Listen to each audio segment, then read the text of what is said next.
Assalamualaikum warahmatullahi wabarakatuh. Di sini saya Giska Raviana Putri dari kelas Tarla ingin mempresentasikan perbandingan model random forest, Adabus, dan decision tree dengan studi kasus indeks pembangunan manusia.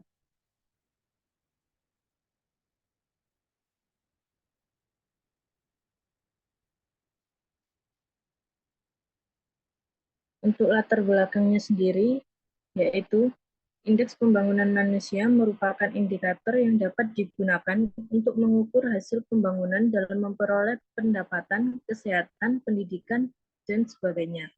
IPM diperkenalkan oleh Program Pembangunan Perserikatan Bangsa-Bangsa pada tahun 1990 dan diterbitkan secara berkala dalam laporan pembangunan manusia setiap tahunnya. IPM digunakan untuk klasifikasi apakah sebuah negara adalah negara maju, negara berkembang, atau negara terbelakang, dan juga untuk mengukur pengaruh dari kebijaksanaan ekonomi terhadap kualitas hidup. Di sini rumusan masalah yang saya ambil yaitu untuk mencari model terbaik untuk klasifikasi IPM. Dan untuk yang kedua yaitu bagaimana tingkat akurasi yang dihasilkan dari model yang akan digunakan.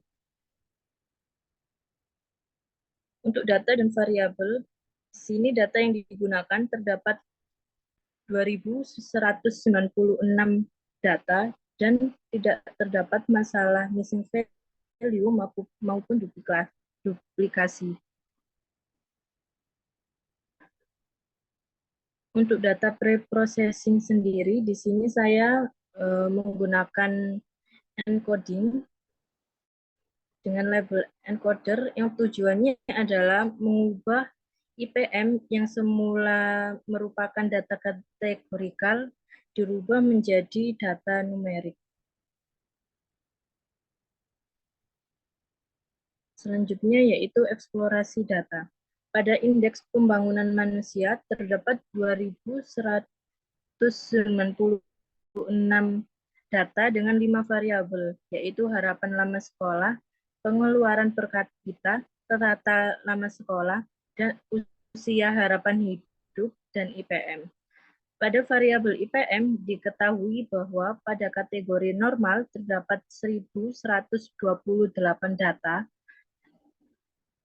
dengan kategori high terdapat 829 data, kemudian kategori very high terdapat 146 data, sedangkan kategori low terdapat 93 data.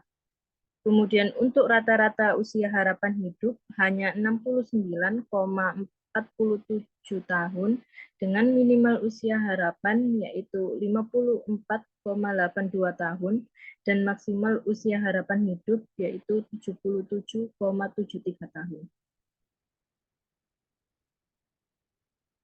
Untuk modeling sendiri, di sini saya membagi dataset menjadi data training dan testing dengan rasio 30% data digunakan sebagai data testing, dengan pemilihan random data sebesar 42.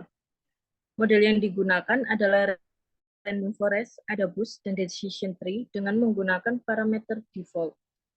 Kemudian setiap model uji diuji dengan balancing.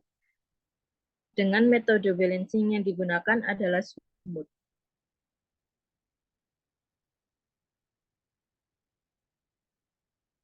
Dapat dilihat di sini bahwa akurasi trainingnya mendapatkan skor 1, sedangkan akurasi tes skornya yaitu 96%.